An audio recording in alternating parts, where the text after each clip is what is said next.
Strength of material के सारे topics देखने के बाद अब आज हम स्टार्ट करेंगे रीइंफोर्स्ड सीमेंट कंक्रीट। हमारा जो सिलेबस में नेक्स्ट जो सब्जेक्ट है वो है आरसीसी का। आरसीसी में अब हमको सबसे पहले ये देखना होगा कि आरसीसी होती क्या है। उसके बाद हमारे सिलेबस में जो है वो लिमिट स्टेट मेथड और वर्किंग स्ट्रेस मेथड दोनों हैं, तो दोनों से रिलेटेड हमको टॉपिक्स पढ़ने हैं। और उसी के साथ साथ सारे जो आरसीसी के बेसिक्स है जिसमें कि हमारे बीम, स्लैब, कॉलम, फुटिंग, ये सारी चीज़ें, स्टेयरकेस, ये सारी टॉपिक्स हमको क्लियर करने हैं। तो सबसे पहले हमको ये देखना होगा कि आरसीसी होती क्या है। ठीक है, आरसीसी का जो हमारे कोड यूज़ आता है जनरली, तो वो आरसीसी का कोड हमको एग्ज़ाम में नहीं मिलता है।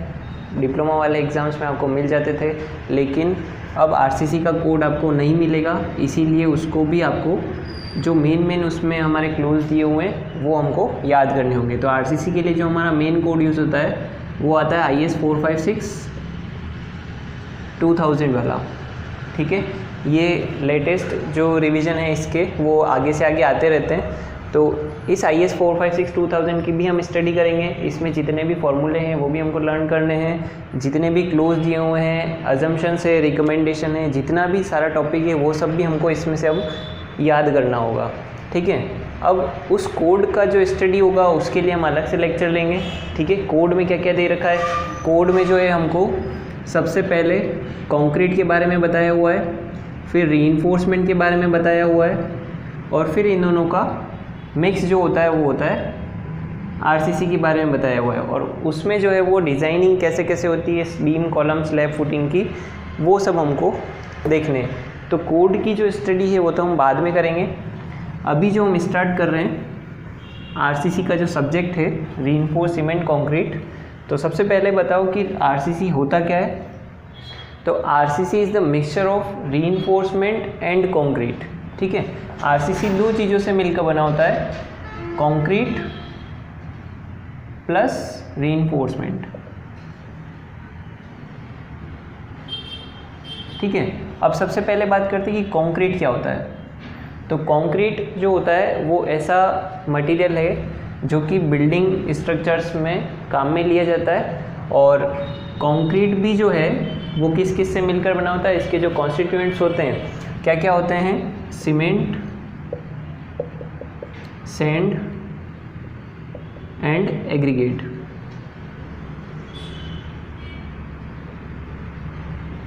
ठीक है, सीमेंट, सैंड एंड एग्रीगेट। अब इन तीनों को यूज़ करने का रीज़न क्या है, क्योंकि हमको पता है कि कंक्रीट जो होता है वो एक होमोजीनियस मटेरियल होता है। और इन तीनों मटेरियल्स को एकदम अगर साइज़ के अकॉर्डिंग क्लासीफाई करें तो सीमेंट सबसे फाइन मटेरियल होता है, उसके बाद सैंड आता है और उसके बाद एग्रीगेट आता है। सैंड भी जो है वो एक टाइप का एग्रीगेट ही है आपका, लेकिन इसी को हम फाइन एग्रीगेट भी बोल सकते हैं। और ये हमारे कोर्स एग्रीगेट होते हैं। ठीक है, तो इन तीनों को यूज़ करने का पर्पस क्या होता है कि सबसे पहले कोर्स एग्रीगेट आता है, ये हमारे कोर्स एग्रीगेट हो गए। फिर इनके बीच में जो वॉइड्स होते हैं उनको फिलअप करने के लिए सैंड काम में आता है। ठीक है, क्योंकि कोर्स एग्रीगेट से फाइन जो होता है वो सैंड होता है। और सैंड पार्टिकल्स के बीच में जो वॉइड्स होते हैं उनके बीच में सीमेंट जाने का काम करता है। ठीक है, और सीमेंट की जो प्रॉपर्टी होती है वो बाइंडिंग प्रॉपर्टी होती है। Cement is a binding material, binding करने का काम करता है। तो सीमेंट के साथ जब हम वाटर को ऐड करते हैं तो उसकी बाइंडिंग प्रॉपर्टीज़ के कारण सीमेंट इन सभी मटेरियल को जो है वो एक साथ बांधे रखने का काम करता है। और फिर जो हमको मिक्सचर मिलता है वो कहलाता है हमको कंक्रीट। ठीक है, अब लेकिन कंक्रीट में एक प्रॉब्लम ये आती है कि जो हमारे स्ट्रक्चर्स होते हैं उसमें अलग अलग टाइप की स्ट्रेसेस आती है, जैसे कि bending stresses, tensile stresses, compressive stresses, tensile stresses,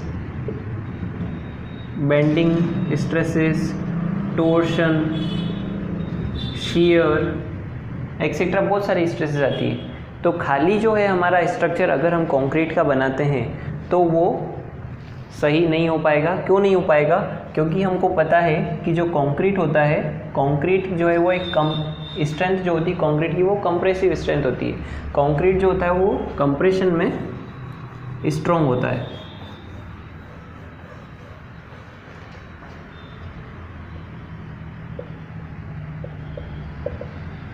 concrete जो होता है वो कंप्रेशन में स्ट्रॉन्ग होता है। अब देखेंगे हम कि मान लो हमने एक खाली कंक्रीट का एक स्ट्रक्चर बनाया, ठीक है, खाली कंक्रीट का स्ट्रक्चर है ये। अभी इसमें जो है वो रीइंफोर्समेंट नहीं डाला हुआ है, ये मान लो एक बीम है, ठीक है। अब इस बीम के ऊपर जब ऊपर से लोड्स आएंगे, यूडीएल, पॉइंट लोड, कुछ भी आ सकता है, तो उस वजह से जो है वो ये बीम कैसे बेंड होगी, तो इसका बेंडिंग का शेप होगा इस टाइप से, ठीक है। तो हमको पता है कि ऊपर क्या आता है, कंप्रेशन, और नीचे आता है टेंशन। ये है हमारी बीम का न्यूट्रल एक्सिस, ठीक है। तो बीम का न्यूट्रल एक्सिस होगा इसका इस टाइप से, और क्योंकि ऊपर वाले जो फाइबर है कंक्रीट के वो कंप्रेस होंगे, तो बीम में हमेशा न्यूट्रल एक्सिस से ऊपर कंप्रेशन आता है और न्यूट्रल एक्सिस के नीचे टेंशन आता है। तो यहाँ पर देखेंगे कि बीम किसका बना हुआ है, कंक्रीट का बना हुआ है, और कंक्रीट जो होती है वो कंप्रेशन में स्ट्रॉन्ग होती है। तो उस वजह से ऊपर वाला पोर्शन तो जो है वो आने वाली बेंडिंग को रोक लेगा, मतलब जो कंप्रेसिव स्ट्रेसेस आने वाली है उनको कैरी कर लेगा। लेकिन बॉटम वाला जो जोन है उस जोन में आता है टेंशन, और इस टेंशन आने के कारण कंक्रीट में जो है वो क्रैक्स आ जाएंगे, क्योंकि कंक्रीट जो है वो एक ब्रिटाइल मटेरियल है।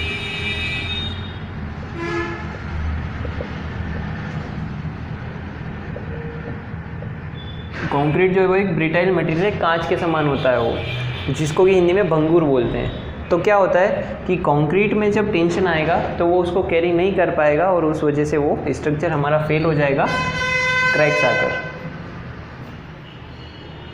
तो इस पर्पस के लिए अब हम क्या करते हैं कि इस कंक्रीट स्ट्रक्चर के अंदर रीइंफोर्समेंट भी इंट्रोड्यूस कर देते हैं। जो रीइंफोर्समेंट होता है सरिया, वो हमने अगर प्रोवाइड करा दिया तो हमको पता है कि रीइंफोर्समेंट जो होता है वो टेंशन में स्ट्रॉन्ग होता है, ठीक है, और इसकी जो प्रॉपर्टी होती है वो डक्टाइल नेचर का होता है।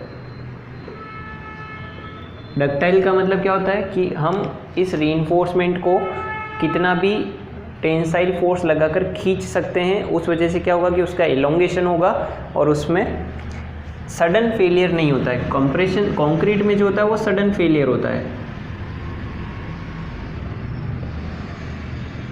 ठीक है। कंक्रीट जो होती है वो सडन फेल होती है, एकदम से अचानक से फेल होती है। लेकिन जो रीइंफोर्समेंट होता है उसमें सडन फेलियर नहीं होकर और धीरे धीरे उसमें पहले तो डीफॉर्मेशन आता है और उसके बाद उसका फेलियर हो जाता है, जिसको बोलते हैं अपन डक्टाइल फेलियर। तो डक्टाइल का मतलब समझ में आ गया कि डक्टाइल प्रॉपर्टी के कारण मटेरियल को हम फोर्स लगाकर खींच सकते हैं और वो एकदम से नहीं टूटकर पहले तो उसमें एलोंगेशन आता है और उसके बाद जो है वो धीरे धीरे उसमें नेकिंग होने के बाद वो टूट जाता है। तो जब हम कंक्रीट के अंदर रीइंफोर्समेंट प्रोवाइड करा देंगे तो क्या होगा कि न्यूट्रल एक्सिस के ऊपर जो स्ट्रेसेस आ रही हैं उनको तो कौन कैरी कर लेगा, कंक्रीट कम कैरी कर लेगा, और न्यूट्रल एक्सिस के नीचे जो आएगा टेंसाइल स्ट्रेसेस उनको कैरी करने के लिए हम यहाँ पर रीइंफोर्समेंट प्रोवाइड करा देंगे। तो कंक्रीट का काम कंक्रीट कर लेगी और जो काम रीइंफोर्समेंट का है वो रीइंफोर्समेंट कर लेगा। तो इस टाइप का जो मटेरियल बनता है उसको हम बोलते हैं रीइंफोर्स्ड सीमेंट कंक्रीट। ठीक बात है। अब इसमें हम सबसे पहले बात करें कि कंक्रीट की ग्रेड्स क्या होती है। सबसे पहले हमको ये पता होना चाहिए कि कंक्रीट किस किस टाइप की होती है, रीइंफोर्समेंट किस किस टाइप का होता है, ठीक है। और कंक्रीट जो बनाने की प्रोसीजर है वो हम IS कोड में हमें दिया हुआ है, उसके अकॉर्डिंग पढ़ेंगे। अकॉर्डिंग टू एक्सपोजर जो है वो मिक्स डिज़ाइन होती है। और एक जो कंक्रीट टेक्नोलॉजी वाला जो हमारा टॉपिक है या फिर बिल्डिंग मटेरियल भी बोल सकते हैं, तो उसमें भी हमको concreting, cement, sand, aggregate, steel, इनके बारे में पढ़ना होगा। तो इनकी जो बेसिक नेचर और इनकी बेसिक जो प्रॉपर्टीज़ है वो हम उस वाले सब्जेक्ट में बिल्डिंग मटेरियल में देखेंगे और बाकी जो मिलेगा वो हमको कोड में मिल जाएगा।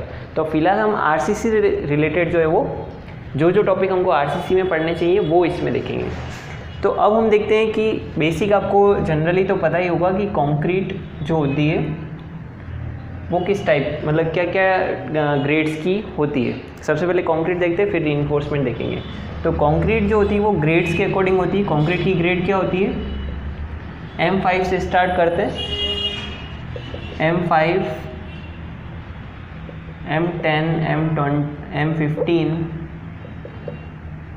20, 25, 30, 35, इस टाइप से जो है वो हमारी कंक्रीट की ग्रेड्स होती है। M का मतलब होता है मिक्स डिज़ाइन, ठीक है। और 5, 10, 15, 20 जो है वो इसकी कैरेक्टरिस्टिक कंप्रेसिव स्ट्रेंथ है।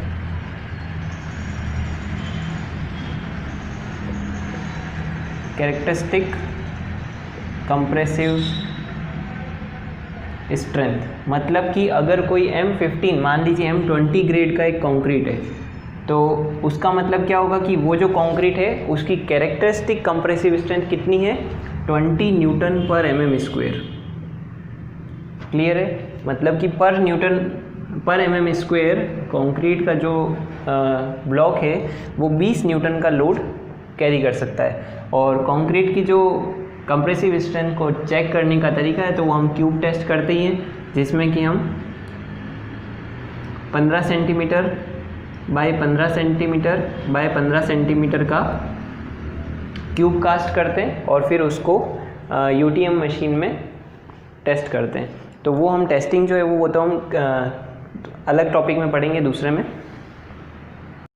और जो रेशियो होता है इन ग्रेड्स का वो भी आपको याद रखना है कि अकॉर्डिंग टू वॉल्यूम बेचिंग जो होता है नॉमिनल मिक्स इनका कितना होता है। जनरली जो मिक्स डिज़ाइन किया जाता है वो M25 के बाद की ग्रेड का किया जाता है, उससे ऊपर जो होता है वो नॉमिनल मिक्स चलता है। तो उसके लिए आपको जो रेशियोज इनके होते हैं वो याद रखने होंगे।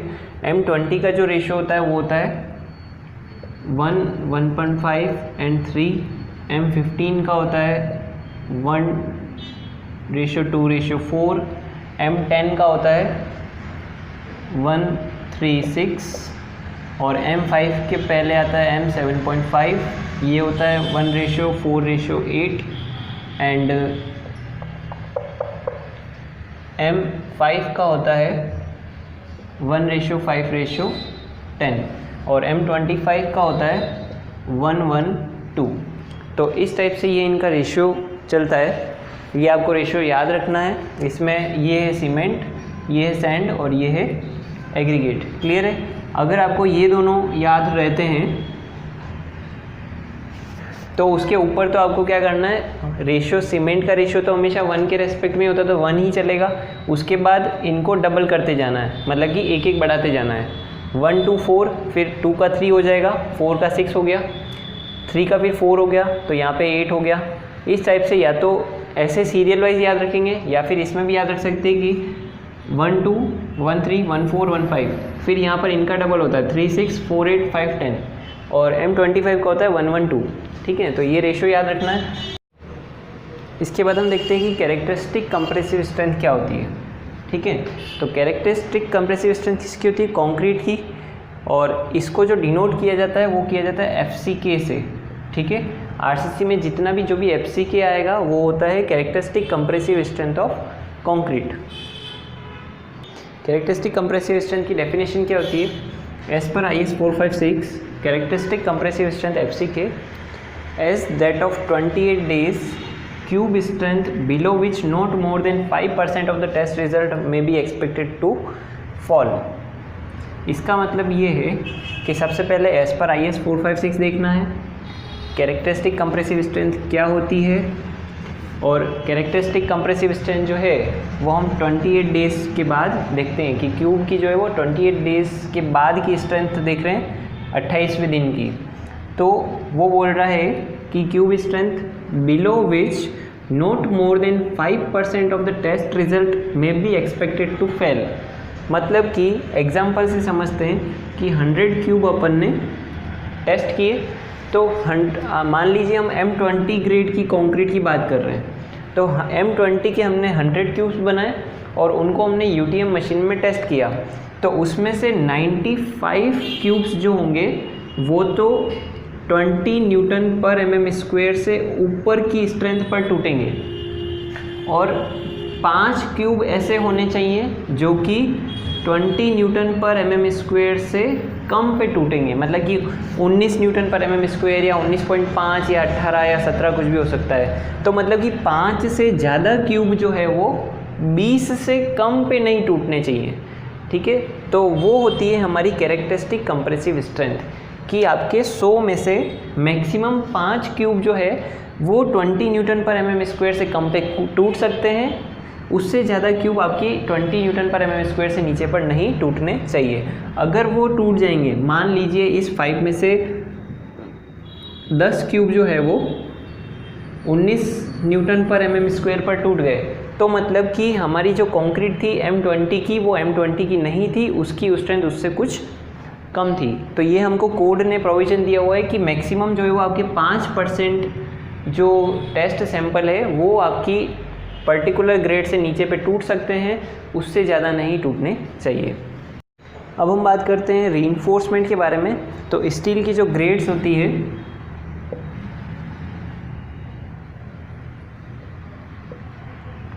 रीइंफोर्समेंट जो होता है वो Fe415, Fe250 और Fe500, फिर Fe550D और ये भी आते हैं 550, लेकिन मेनली जो है वो हमको इन तीनों पे कंसंट्रेशन करना है।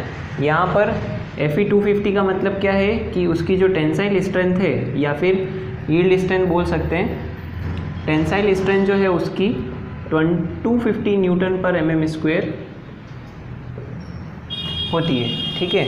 उसी तरीके से 415 के लिए हो जाएगा 415 न्यूटन पर एमएम स्क्वायर और 500 के लिए हो जाएगा 500 न्यूटन पर एमएम स्क्वायर।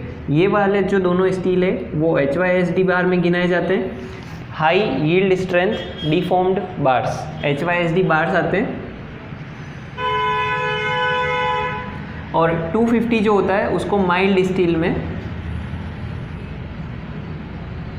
माना जाता है। 250 जो होता है वो सबसे कम स्ट्रेंथ का स्टील होता है, इसीलिए उसको माइल्ड स्टील में, और बाकी ये जो दोनों हैं इससे या फिर हायर वाले वो HYSD बार्स में काउंट होते हैं। उसके बाद जो रीइंफोर्समेंट होता है वो रीइंफोर्समेंट किसका बना हुआ होता है, तो वो हमारे स्टील का बना होता है जिसमें कि कुछ उसके कॉन्स्टिट्यूएंट्स होते हैं वो मिक्स किए जाते हैं जिससे कि उसको प्रॉपर स्ट्रक्चर में यूज़ करने के लायक बनाया जा सके।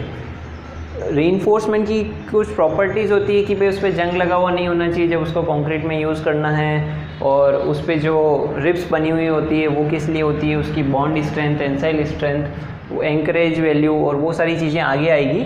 ये जनरली बस आपको ध्यान रखना है कि Fe क्या होता है इंट्रोडक्शन के पर्पज़ से, कि Fe250 ये 3 ग्रेड होती है, उसमें से Fe250 का मतलब क्या होता है, 415 का मतलब क्या होता है, 500 का मतलब क्या होता है, और HYSD बार क्या होती है और माइल्ड स्टील क्या होता है। अब हमको देखना है कि रीइंफोर्समेंट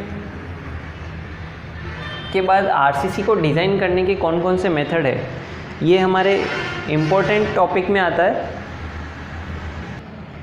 RCC के स्ट्रक्चर को डिज़ाइन करने के 3 मेथड होते हैं हमारे पास। एक होता है वर्किंग स्ट्रेस मेथड,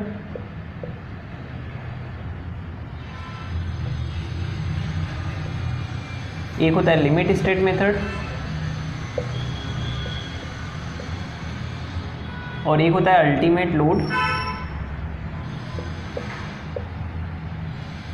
मेथड, ठीक है। Working stress method, limit state method और अल्टीमेट लोड मेथड जो होता है, ये तीनों अलग अलग रिक्वायरमेंट के अकॉर्डिंग यूज़ में लिए जाते हैं, लेकिन फ़िलहाल जो IS कोड हमको प्रेफर करता है वो करता है लिमिट स्टेट मेथड को डिज़ाइन में यूज़ करने के लिए। वर्किंग स्ट्रेस मेथड जो है वो इतना यूज़फुल अभी के कंडीशंस में नहीं होता है, और अल्टीमेट लोड मेथड भी काम में नहीं लिया जाता है। मेन जो होता है वो लिमिट स्टेट मेथड हम काम में लेते हैं। अब इन तीनों मेथड्स के बीच में डिफरेंस क्या है वो सब हमको पता होना चाहिए। तो सबसे पहले जो हम स्टार्ट करेंगे वो लिमिट स्टेट मेथड ही करेंगे, और उसके बाद वर्किंग स्ट्रेस मेथड और अल्टीमेट लोड मेथड के बारे में भी देखेंगे कि क्या होता है। तो सबसे पहले हम लिमिट स्टेट मेथड की बात करते हैं। उसमें भी वापस से 2 पार्ट आते हैं उसके। लिमिट स्टेट मेथड में अब हम डिटेल में जाने से पहले जनरल डिफरेंस देख लेते हैं कि वर्किंग स्ट्रेस मेथड और लिमिट स्टेट मेथड के बीच में डिफरेंस होता क्या है। तो वर्किंग स्ट्रेस मेथड जो होता है is based on behaviour of structure at working loads. मतलब कि वर्किंग लोड और अल्टीमेट लोड क्या होते हैं? वर्किंग लोड वो होता है जो लोड स्ट्रक्चर के ऊपर लगने वाला है, ठीक है। एक्चुअल में जो लोड लग रहा है, एक्ट कर रहा है, उसको बोलते हैं हम वर्किंग लोड, ठीक है। और उसमें जब हम फैक्टर ऑफ सेफ्टी लगा देते हैं तो वो कहलाता है अल्टीमेट लोड। क्लियर है? तो पहला देखते हैं कि the working stress method is based on behaviour of structure at working load. और लिमिट स्टेट मेथड क्या कहता है? Limit state method is based on behaviour of structure eight ultimate load. मतलब वर्किंग स्ट्रेस मेथड जो design करता है वो structure को उतना ही डिज़ाइन करता है जितना लोड उस पर आने वाला है, ठीक है। कि जैसे कि मान लो स्ट्रक्चर पर 100 किलो न्यूटन का लोड आने वाला है, तो वर्किंग स्ट्रेस मेथड जो है वो ओनली उसको 100 किलो न्यूटन का लोड कैरी करने के हिसाब से ही बनाएगा कि वो जो स्ट्रक्चर होगा वो 100 किलो न्यूटन का लोड आसानी से सेफली कैरी कर लेगा, उससे ज़्यादा लोड उस पर नहीं आना चाहिए। लेकिन लिमिट स्टेट मेथड क्या करता है? अल्टीमेट लोड पर वर्क करता है। अल्टीमेट लोड में क्या होता है? हम फैक्टर ऑफ सेफ्टी को यूज़ कर लेते हैं, तो लोड हो जाता है हमारा 150 किलो न्यूटन मान लो। तो मतलब कि लिमिट स्टेट मेथड जो है वो जितना आने वाला लोड है ये होता है वर्किंग लोड। वर्किंग लोड को पहले फैक्टर ऑफ सेफ्टी से मल्टीप्लाई करते हैं, उसके बाद जो लोड होता है उसके अकॉर्डिंग स्ट्रक्चर को डिज़ाइन करते हैं। उससे क्या होगा कि थोड़ा सेफ्टी क्राइटेरिया जो है वो उसमें आ जाता है। फिर इसके बाद पढ़ते हैं working stress method ensures satisfactory behaviour of structure at working loads. ये वही बात होगी कि वर्किंग स्ट्रेस मेथड जो है वो स्ट्रक्चर को डिज़ाइन किसके अकॉर्डिंग करता है? वर्किंग लोड के हिसाब से, कि जो स्ट्रक्चर है वो सेटिस्फैक्ट्री बिहेवियर करेगा कहाँ तक? जब तक कि उस पर वर्किंग लोड लग रहे हैं। इसके बाद आता है concrete and steel follows linear stress strain relationship. मतलब कि कंक्रीट और स्टील का जो स्ट्रेस स्ट्रेन डायग्राम बनता है वो एकदम लीनियर बनेंगे, ठीक है। और लिमिट स्टेट मेथड क्या बोलता है कि concrete and steel follows non linear stress strain relationship. Non linear मतलब कैसे, वो हम आगे पढ़ेंगे। जो ग्राफ होते हैं कुछ पैराबोलिक और इस टाइप से बनते, तो वो लीनियर और नॉन लीनियर का ये रिलेशन है। अब हमने देखा कि लिमिट स्टेट मेथड जो है वो फैक्टर ऑफ सेफ्टी को काम में लेता है। तो फैक्टर ऑफ सेफ्टी क्या होता है? उससे पहले हम देख लेते हैं कि डिज़ाइन लोड का एक फॉर्मूला है हमारे पास कि जितना कितने के लिए डिज़ाइन करना है स्ट्रक्चर को, वो कहलाता है डिज़ाइन लोड। तो डिज़ाइन लोड का फॉर्मूला होता है कैरेक्टरिस्टिक लोड, मतलब कि इसको वर्किंग लोड भी बोल सकते हैं हम। Working load multiply by partial safety factor, factor of safety है ये जनरली। तो डिज़ाइन लोड कैसे आएगा? वर्किंग लोड जो भी है उसको फैक्टर ऑफ सेफ्टी से मल्टीप्लाई कर दो। क्लियर है? अब यहाँ पर देखेंगे कि पार्शियल सेफ्टी फैक्टर क्या होते हैं। तो पार्शियल सेफ्टी फैक्टर वो होते हैं कि अलग अलग मटेरियल के लिए लिमिट स्टेट मेथड में अलग अलग फैक्टर ऑफ सेफ्टी दिए हुए हैं, अलग अलग लोडिंग कंडीशन के हिसाब से, अलग अलग मटेरियल के लिए। तो अलग अलग मटेरियल की बात करें तो स्टील के लिए जो फैक्टर ऑफ सेफ्टी लेते हैं हम वो लेते हैं 1.15, और कंक्रीट के लिए जो लेते हैं वो लेते हैं 1.5। ये कई बार पूछा जाता है कि स्टील के लिए कितना लेते हैं और कंक्रीट के लिए कितना लेते हैं। तो यहाँ पर देखेंगे कि स्टील के लिए फैक्टर ऑफ सेफ्टी कम लिया हमने और कंक्रीट के लिए ज़्यादा लिया। इसका रीज़न क्या है कि कंक्रीट जो होती है वो फील्ड में बनाई जाती है, इसमें वर्कमैनशिप का और काफ़ी सारे क्राइटेरियाज आते हैं, उस वजह से जो है वो काम करने में या फिर स्ट्रेंथ गेन करने में हो सकता है कोई एरर रह जाए, उस वजह से फैक्टर ऑफ सेफ्टी को ज़्यादा रखा जाता है। और स्टील जो होता है वो स्टैंडर्ड प्रोसीजर से बनाए जाते हैं, तो हर स्टील की जो क्वालिटी है वो मेंटेन रहती है, तो उस वजह से जो है वो स्टील में फैक्टर ऑफ सेफ्टी ज़्यादा नहीं लेके और 1.15 ही लेते हैं। अब लोड्स के अकॉर्डिंग भी पार्शियल सेफ्टी फैक्टर अलग अलग होते हैं। तो लोड्स के लिए एक टेबल होती है हमारे पास पार्शियल सेफ्टी फैक्टर की, जो इस टाइप से है। तो इस टेबल में लोड कॉम्बिनेशंस दिए हुए हैं हमको, तो वो हम यहाँ पर ड्रॉ कर लेते हैं। जैसे यहाँ पर हमको एक कॉम्बिनेशन लिखा है हमने कि टेबल में हमको दिख रहा है टोटल सारे 3 कॉम्बिनेशन दिए हुए हैं। तो पहला कॉम्बिनेशन जैसे बन रहा है dead load and like imposed load का, ठीक है। तो इसमें भी हमको यहाँ पर 2 दिए हुए, ये है लिमिट स्टेट, ठीक है। लिमिट स्टेट मेथड में 2 क्राइटेरिया होते हैं जो कि हम आगे बात करेंगे। एक होता है limit state method of collapse और एक होता है limit state method of serviceability. Collapse को ही यहाँ पर अल्टीमेट लिखा हुआ है, इस जगह जो है वो कोलैप्स या फिर अल्टीमेट बोल सकते हैं उसको। तो लिमिट स्टेट मेथड में वापस दो अलग अलग क्राइटेरिया होते हैं, limit state method of collapse और एक होता है limit state method of serviceability, वो हम आगे बात करेंगे। तो यहाँ पर देखो डेड लोड के लिए फैक्टर ऑफ सेफ्टी दे रखा 1.5 और सर्विसिबिलिटी क्राइटेरिया की 1 और इम्पोज्ड लोड के लिए 1.5 और 1। इस तरीके से हमको अलग अलग लोड कॉम्बिनेशन के लिए अलग अलग होता है। जैसे सेकंड कॉम्बिनेशन जो हमको दिया हुआ है वो दे रखा है डेड लोड, विंड लोड और अर्थक्वेक लोड, और थर्ड जो कॉम्बिनेशन दिया हुआ है हमको वो डेड लोड, इम्पोज्ड लोड और उसके साथ में विंड लोड और अर्थक्वेक लोड दिया हुआ है। तो यहाँ पर हम इस टेबल में ध्यान से देखेंगे तो हमको ये भी पता चल रहा है कि सर्विसिबिलिटी में फैक्टर ऑफ सेफ्टी हमेशा 111 ही लिए हुए हैं सारे, ठीक है। ऐसा क्यों है? क्योंकि डिफ्लेक्शन के लिए जो लोड हम लेते हैं वो हम डिफ्लेक्शन का जो लोड होता है वो वर्किंग लोड के अकॉर्डिंग डिफ्लेक्शन का चेक लगाते हैं, ठीक है। सर्विसिबिलिटी वाले में डिफ्लेक्शन का चेक आता है कि भाई बिल्डिंग में डिफ्लेक्शन कितना आ रहा है, तो वो फैक्टर ऑफ सेफ्टी हम यहाँ पर 1 लेते हैं। मतलब कि जो भी लोड हम लेंगे वो वर्किंग लोड लेंगे, किसके लिए? डिफ्लेक्शन के चेक के लिए। इसलिए हम आपने देखा होगा कि कई क्वेश्चंस होते हैं आरसीसी में जिसमें कि जहाँ पर भी डिफ्लेक्शन का चेक लगता है उसमें हमको वर्किंग लोड यूज़ में करना होता है। इसीलिए करना होता है क्योंकि यहाँ पर फैक्टर ऑफ सेफ्टी हमेशा 1 दी हुई है। और स्ट्रेंथ क्राइटेरिया से देखें, ये है स्ट्रेंथ क्राइटेरिया। तो स्ट्रेंथ क्राइटेरिया से देखें तो 1.5 जनरली हमको फैक्टर ऑफ सेफ्टी दिए हुए हैं, 1.5 या फिर 1.2 जो है वो दिए हुए हैं। तो ये अलग अलग फैक्टर ऑफ सेफ्टी काम में आते हैं, इनको आप याद कर सकते हैं। अब हम बात करते हैं इसी के साथ में, ये तो था हमारा पार्शियल सेफ्टी फैक्टर, और अब हम देखते हैं कि एक क्वेश्चन आता है कि आरसीसी में रीइंफोर्समेंट के लिए स्टील को ही क्यों करते हैं, दूसरा कोई मटेरियल रीइंफोर्समेंट के लिए यूज़ में क्यों नहीं आता है।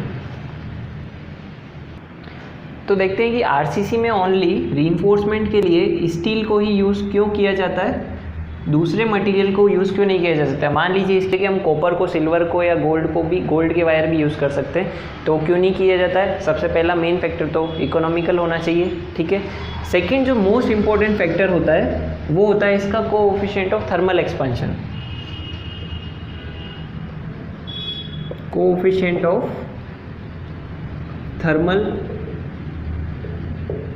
Expansion. Coefficient of thermal expansion क्या होता है?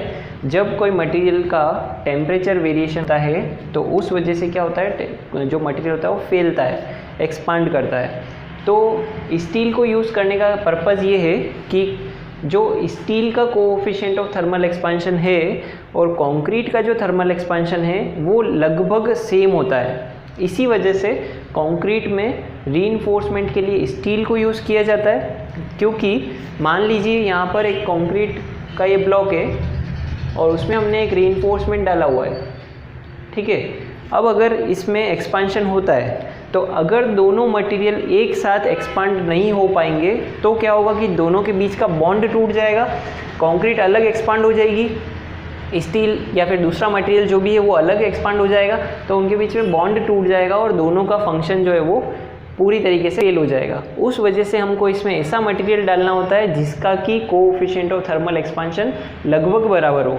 तो हमको जो मटेरियल मिलता है वो मिलता है स्टील, जिसका कि कोएफिशिएंट ऑफ थर्मल एक्सपेंशन जो होता है वो नियरली स्टील और कंक्रीट का बराबर होता है। तो स्टील के लिए जो कोएफिशिएंट ऑफ थर्मल एक्सपेंशन होता है वो होता है 10 × 10⁻⁶ 10 × 10⁻⁶ to 18 × 10⁻⁶ पर डिग्री सेंटीग्रेड होता है स्टील के लिए, और कंक्रीट के लिए होता है कोएफिशिएंट ऑफ थर्मल एक्सपेंशन 10 × 10⁻⁶ पर डिग्री सेंटीग्रेड। तो इस वजह से जो है वो स्टील का तो 10 से लेके 18 तक होता है और कंक्रीट का 10 होता है, इसीलिए इन दोनों को मिक्स करके और आरसी में यूज़ किया जाता है। और इसी के साथ हम एक देख लेते हैं कि मॉड्यूलस ऑफ इलास्टिसिटी क्या होता है कंक्रीट का। तो कंक्रीट का जो मॉड्यूलस ऑफ इलास्टिसिटी होता है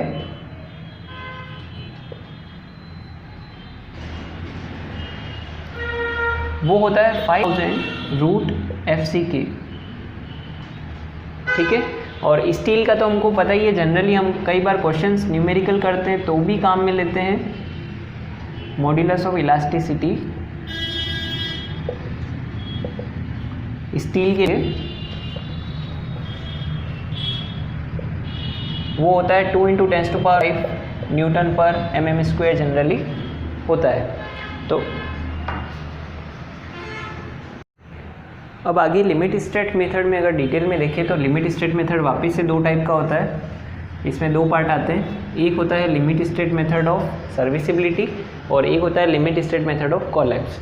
limit state method of serviceability में क्या करते हैं हम कि हम बिल्डिंग की एज पर ध्यान देते हैं, यानी कि उसकी जो सर्विस लाइफ है वो ज़्यादा से ज़्यादा कितनी हो सकती है और वो यूज़फुल होनी चाहिए उसकी लाइफ, ठीक है। जैसे कि उसमें भी वापस से जो पार्ट्स होते हैं सर्विसिबिलिटी वाले में वो होते हैं limit state method of deflection, limit state method of cracking, fire resistance, fatigue, vibration और ड्यूरेबिलिटी। मतलब कि बिल्डिंग की यहाँ पर हम स्ट्रेंथ की बात नहीं करते, यहाँ पर बिल्डिंग की हम सर्विसिबिलिटी की बात करते कि वो बिल्डिंग सर्विस में आने लायक है या नहीं, या फिर होनी चाहिए, ताकि उसमें हम डिफ्लेक्शन का चेक लगाएंगे, क्रैकिंग के चेक लगाएंगे। अब मान लीजिए कोई बिल्डिंग जो है वो लोड तो इनफ ले पा रही है लेकिन उसके सेक्शन काफ़ी बड़े बड़े हैं, बीम जो है वो सैग हो रही है, झुकी हुई है, डिफ्लेक्शन बहुत आ रहा है, लेकिन वो लोड ले पा रही है, तो क्या वो बिल्डिंग यूज़फुल होगी? क्या नहीं होगी, क्योंकि उसमें स्ट्रेंथ क्राइटेरिया से तो वो सफिशिएंट है लेकिन उसमें डिफ्लेक्शन आ रहे हैं, क्रैक्स आ रहा है, फायर रेजिस्टेंस नहीं है, उसमें फटीग आ रही है, वाइब्रेशंस हो रहे हैं। अब मान लीजिए कोई बिल्डिंग है उसमें लोड लेने की तो कैपेसिटी बहुत है लेकिन उस पर जब हम मूव कर रहे हैं तो बिल्डिंग में वाइब्रेशन हो रहे हैं, तो वो सारे जो चेक होते हैं हमको limit state method of serviceability में लगाने होते हैं। उसी तरीके से ड्यूरेबिलिटी भी है कि मान लीजिए बिल्डिंग की जो स्लैब है वो टिकी हुई तो है लेकिन उसमें क्रैक्स आ गए और पानी अंदर आ रहा है, तो वो सारे ड्यूरेबिलिटी और सर्विसिबिलिटी में काउंट होते हैं। और उसके बाद आता है limit state method of collapse. तो कोलैप्स में हमको बिल्डिंग की स्ट्रेंथ चेक करनी होती है कि जो भी लोड्स बिल्डिंग के ऊपर आने वाले हैं वो उस पर सेफ है या नहीं, या फिर स्ट्रक्चर उसको ले पाएगा या नहीं। तो उसमें हम tension, compression, shear, torsion, flexure, इन सब के जो है वो क्राइटेरिया को चेक करते हैं। तो ये 2 टाइप थे लिमिट स्टेट मेथड के, सर्विसिबिलिटी और कोलैप्स। सर्विसिबिलिटी में हम स्ट्रेंथ वाइज नहीं जाकर उसकी सर्विस लाइफ को देखते हैं कि वो यूज़ में आने लायक है या नहीं बिल्डिंग। और collapse, limit state method of collapse में हम बिल्डिंग की स्ट्रेंथ पर कंसंट्रेट करते हैं। इसके बाद लिमिट स्टेट मेथड की कुछ अजम्पशंस आती है, वो अजम्पशंस हमको देखनी होगी। लिमिट स्टेट मेथड की अजम्पशंस के अंदर सबसे पहली जो अजम्पशन आती है वो आती है the plane section normal to the axis of beam remains plane before and after bending. इसका मतलब क्या है कि बीम का कोई भी सेक्शन, ठीक है, मान लीजिए ये जो बीम है हमारी उसका कोई भी एक सेक्शन हम लेते हैं, तो ये जो सेक्शन है the plane section normal to the axis. सबसे पहले इस बात को समझो कि नॉर्मल टू द एक्सिस का मतलब क्या है कि एक्सिस के परपेंडिकुलर।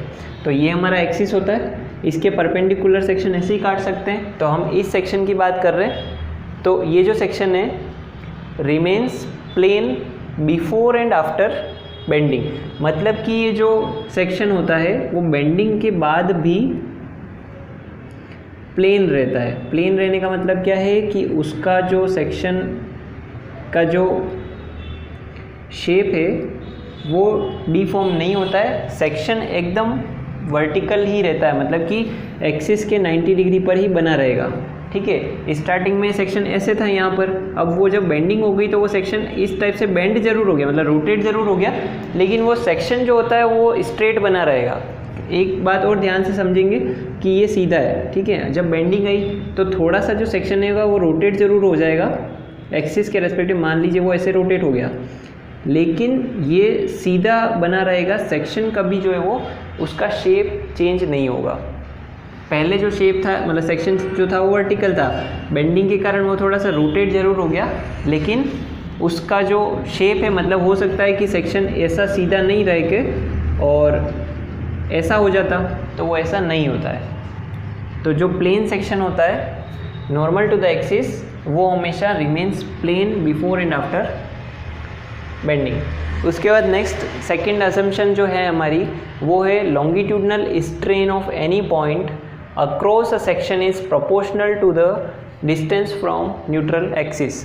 इसका मतलब क्या है कि ये हमारी बीम है और इसके जो फाइबर्स होते हैं न्यूट्रल एक्सिस के पास के फाइबर, फिर जैसे जैसे अपन ऊपर जाते जाएंगे तो एक मान लीजिए ये फाइबर, फिर ये फाइबर, फिर ये फाइबर, इस टाइप से ये जो फाइबर होते हैं, तो जब बीम बेंड होगी तो जो विकृति आएगी इसमें, यानी कि स्ट्रेन जो आएगी, तो वो न्यूट्रल एक्सिस के पास वाले जो फाइबर होते हैं उन पे स्ट्रेन कम आती है, और जैसे जैसे हम न्यूट्रल एक्सिस से दूर जाते जाते हैं तो उस पर विकृति बढ़ती जाती है। तो जो फाइबर सबसे दूर होगा, मतलब कि टॉप मोस्ट फाइबर और बॉटम वाला फाइबर, सबसे ज़्यादा विकृति जो है वो इसमें आएगी, और फिर जैसे जैसे अपन न्यूट्रल एक्सिस के पास जाते जाएंगे, पास वाले फाइबर की बात करते जाएंगे, तो उसकी विकृति धीरे धीरे कम होती जाएगी, और न्यूट्रल एक्सिस पर जो है वो स्ट्रेन ज़ीरो होती है। न्यूट्रल एक्सिस में कभी भी विकृति नहीं आती है। इसके बाद नेक्स्ट है हमारा the tensile strength of concrete is neglected. Concrete की जो टेंसाइल स्ट्रेंथ है वो हम बिल्कुल भी कंसीडर नहीं करेंगे, जबकि कुछ जो होती है, कुछ परसेंटेज जो स्ट्रेंथ होती है कंक्रीट में वो टेंसाइल स्ट्रेंथ भी होती है, लेकिन हम डिज़ाइनिंग करते वक्त कंक्रीट की जो भी कंप्रेसिव स्ट्रेंथ है उसको हम बिल्कुल ही ज़ीरो मानकर चलेंगे। और वो जो स्ट्रेंथ होती है कंक्रीट की, फ्लेक्सुरल स्ट्रेंथ जो होती है, फ्लेक्सुरल स्ट्रेंथ ऑफ कंक्रीट जो होती है वो होती है कंप्रेसिव स्ट्रेंथ का 10 से 15%, 10 to 15% ऑफ कंप्रेसिव स्ट्रेंथ। मतलब कि अगर कोई M20 ग्रेड की कंक्रीट है तो उस 20 का 10 से 15% ले लो, वो आपके उस कंक्रीट की टेंसाइल स्ट्रेंथ हो जाएगी। ठीक है, और इसका एक फ्लेक्सुरल स्ट्रेंथ निकालने का फॉर्मूला भी होता है, वो होता है 0.7 रूट FCK। फ्लेक्सुरल स्ट्रेंथ जो होती है कंक्रीट की वो 0.7 रूट FCK भी इसका एक फॉर्मूला होता है। यहाँ से हम उसकी कंप्रेसिव स्ट्रेंथ भी निकाल सकते हैं। क्लियर है? फिर कंप्रेसिव नहीं, टेंसाइल स्ट्रेंथ। उसके बाद नेक्स्ट होता है the compressive strength of concrete is. Compressive strength को कितना मानते हैं? ये जो लिखा था वो तो टेंसाइल स्ट्रेंथ थी। टेंसाइल स्ट्रेंथ यानी कि फ्लेक्सुरल स्ट्रेंथ, दोनों एक ही बात है।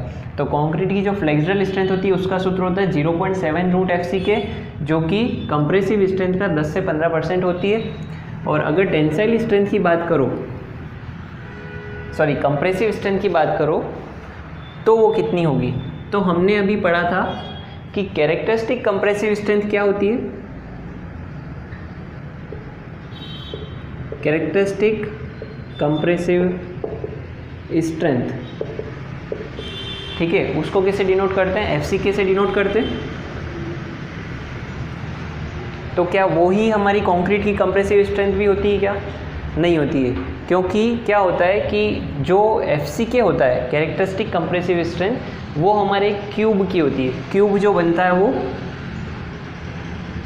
15 बाई 15 बाई 15 सेंटीमीटर का क्यूब बनता है, और उस क्यूब को जो है वो हम स्टैंडर्ड प्रोसीजर के थ्रू कास्ट करते हैं, उसकी प्रॉपर क्यूरिंग होती है और उसका UTM के अंदर टेस्ट होता है। लेकिन जो हमारे बिल्डिंग स्ट्रक्चर होते हैं वो उस क्यूब से, उनकी जो कंडीशन होती है काफ़ी डिफरेंट होती है, उनमें वर्कमैनशिप का भी डिफरेंस आ सकता है, काफ़ी फैक्टर्स होते हैं। उस वजह से जो है, जो कैरेक्टरिस्टिक कंप्रेसिव स्ट्रेंथ है वो होती है क्यूब की, लेकिन हम जब रियल लाइफ में स्ट्रक्चर की बात करेंगे तो वहाँ पर हम इस वाली स्ट्रेंथ को यूज़ में नहीं लेंगे।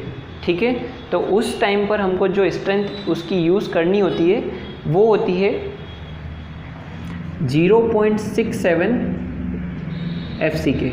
मतलब कि जो हमारी कैरेक्टरिस्टिक कंप्रेसिव स्ट्रेंथ है उसको 0.67 से मल्टीप्लाई कर देंगे तो जो स्ट्रेंथ आएगी वो हमारी कहलाएगी कंक्रीट की कंप्रेसिव स्ट्रेंथ। ठीक है, और ये किस वजह से आती है? क्योंकि हमारे स्ट्रक्चर बड़े होते हैं साइज़ में, क्यूब साइज़ में छोटा होता है, इसीलिए। तो इसको हम लिख सकते हैं due to large size of structure. ठीक है। तो कंक्रीट की कंप्रेसिव स्ट्रेंथ होती है 0.67 FCK। फिर इसके बाद आगे की बात करते हैं कि इसकी डिज़ाइन स्ट्रेंथ कितनी होनी चाहिए, ठीक है। डिज़ाइन स्ट्रेंथ जो होगी वो होती है फैक्टर ऑफ सेफ्टी का डिवाइड कर देंगे, तो design strength equal to 0.67 FCK divided by concrete में फैक्टर ऑफ सेफ्टी कितनी लेते हैं, अभी हमने पहले देखा था 1.5 लेते हैं, तो 0.67 में 1.5 का डिवाइड करेंगे तो वो आ जाएगा 0.446 FCK। ये होती है हमारी कंक्रीट की डिज़ाइन स्ट्रेंथ जो कि हम कैलकुलेशन करते वक्त काम में लेते हैं। तो यहाँ पर हम देखेंगे कि 3 वैल्यूज़ हमारे पास आ रही है। सबसे पहली वैल्यू आ रही है FCK की। FCK क्या होता है, कैरेक्टरिस्टिक कंप्रेसिव स्ट्रेंथ, जो कि क्यूब की होती है स्ट्रेंथ 28 दिनों के बाद। उसके बाद हम आगे आते हैं कि हम कैलकुलेशन पर्पज़ में कैरेक्टरिस्टिक कंप्रेसिव स्ट्रेंथ को यूज़ नहीं करते हैं, क्योंकि क्यूब होता है छोटा और स्ट्रक्चर काफ़ी बड़े होते हैं, तो उसमें हो सकता है स्ट्रेंथ कुछ हद तक कम हो जाए। तो हम यहाँ पर FCK को डायरेक्टली नहीं लेकर और डिज़ाइनिंग के लिए 0.67 FCK लेते हैं, यानी कि FCK का ओनली 67%, ठीक है, ये 67% ही हुआ। उसके बाद भी जो होता है, हम डिज़ाइनिंग करते वक्त लिमिट स्टेट मेथड पढ़ रहे हैं, लिमिट स्टेट मेथड में हमको फैक्टर ऑफ सेफ्टी और लगाना होता है, तो फैक्टर ऑफ सेफ्टी लगाने के बाद 0.67 FCK डिवाइडेड बाय 1.5 करेंगे तो वो आएगा 0.446 FCK।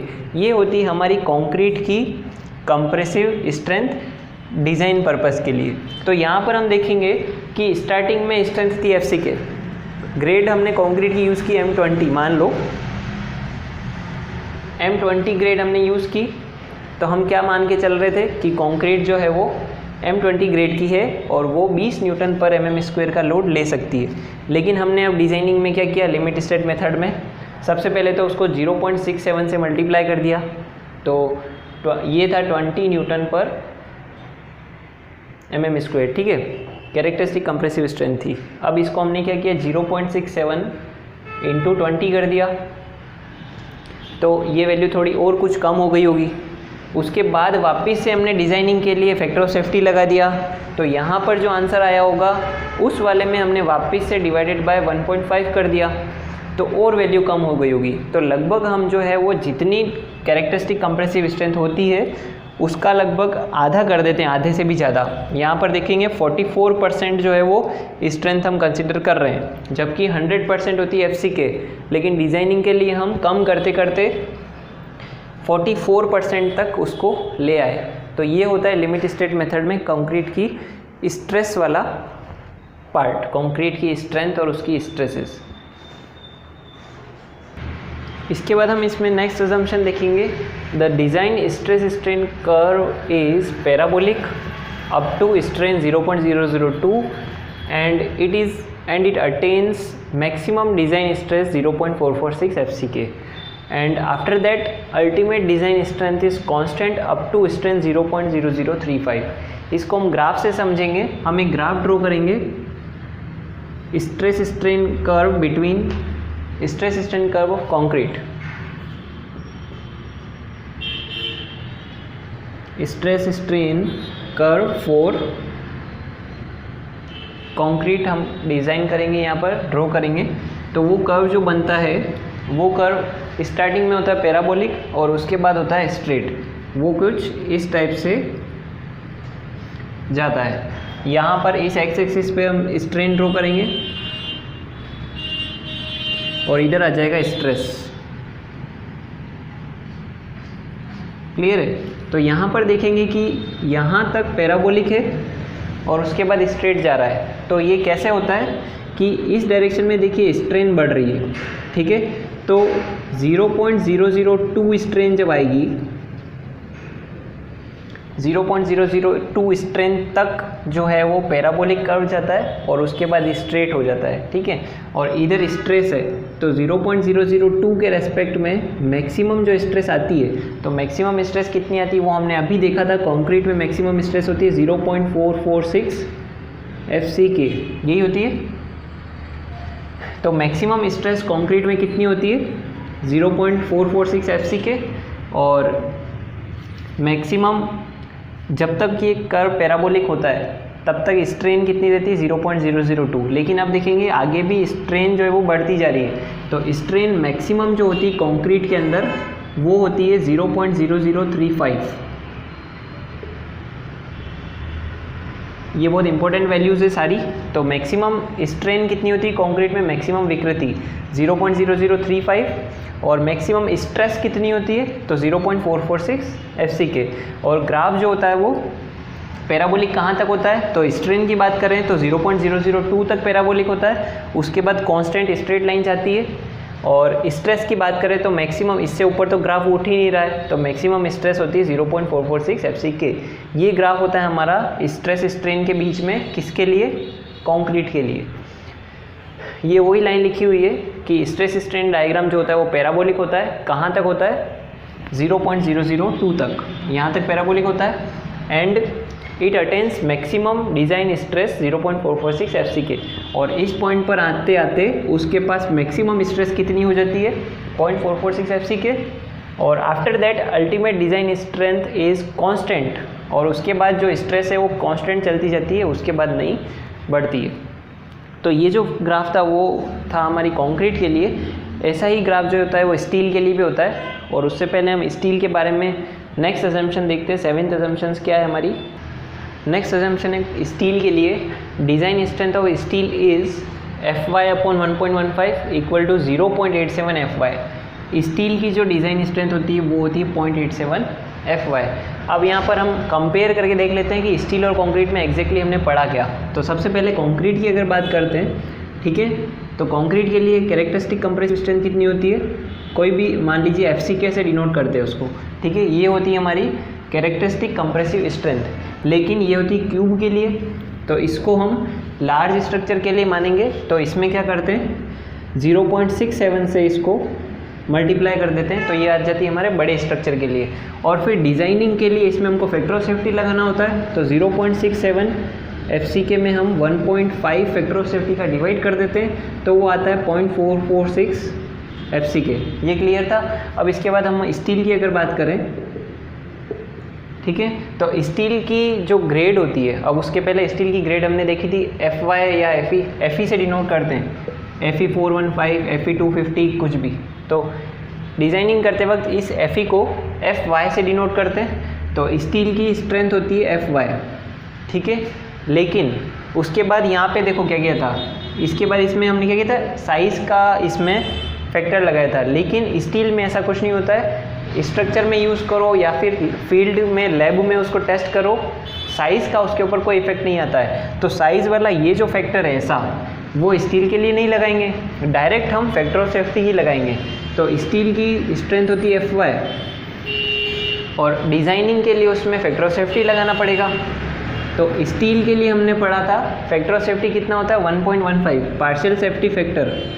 तो ये जब डिवाइड करते तो आता है ये 0.87 FY। तो कंक्रीट की होती है 0.446 और स्टील की होती है 0.87 FY। क्लियर है। उसके बाद हम इसी के लिए ग्राफ भी ड्रॉ कर सकते हैं स्ट्रेस स्ट्रेन का। नेक्स्ट अजम्पशन है स्टील के लिए द स्ट्रेस स्ट्रेन कर्व। तो इसके लिए भी हम पहले कर्व समझ लेते हैं उसका, स्ट्रेस स्ट्रेन का कैसे बनता है। तो वो बनता है स्टार्टिंग में तो लीनियर होता है, उसके बाद पैराबोलिक होके और फिर स्ट्रेट जाता है। ये है stress strain curve for steel reinforcement. ठीक है, इस तरफ आता है स्ट्रेन, इस तरफ आता है स्ट्रेस। ठीक है, तो यहाँ पर देखेंगे कि यहाँ तक तो ये स्ट्रेट जा रहा है, क्लियर है। तो इसमें स्ट्रेस जो ये सीधा जो जाता है उसके रेस्पेक्ट में जो स्ट्रेन होती है वो होती है 0.696 FY। 0.696 FY तक जो है वो ये स्ट्रेट जाता है, और उसके बाद जो पैराबोलिक पोर्शन है, पैराबोलिक पोर्शन ख़त्म होने तक जो है वो वैल्यू होती है 0.002 प्लस 0.87 FY/ES, और उसके बाद जो होता है वो कांस्टेंट जाने लगता है। और अगर इधर स्ट्रेस की बात करें तो ये जो 0.696 Fy वाली वैल्यू होती है, सॉरी इधर ये जो होता है वो 0.002 होता है। 0.002 तक तो जो है वो ये स्ट्रेट जाता है, और जो स्ट्रेस होती है इसके कॉरस्पॉन्डिंग वो होती है 0.696 Fy, और पैराबोलिक पार्ट जहाँ ख़त्म होता है वो होती है 0.87 Fy। ये होता है हमारा ग्राफ स्टील के लिए, इसको हम डिज़ाइन कर्व बोलेंगे। ये हमारा है डिज़ाइन कर्व। तो आपको ये स्ट्रेसेस याद रखनी है। देखो क्या लिखा हुआ है यहाँ पर, the stress strain curve is linear up to 0.696 Fy। ठीक है, कहाँ तक लीनियर है? यहाँ तक 0.696 Fy तक ये लीनियर है, and non linear up to 0.87 Fy। और नॉन लीनियर कहाँ तक है? 0.87 Fy तक। ठीक है, at a strain of 0.002 plus 0.87 Fy upon ES। ये यहाँ तक नॉन लीनियर कहाँ तक है? यहाँ तक 0.002 प्लस 0.87 Fy अपॉन ES।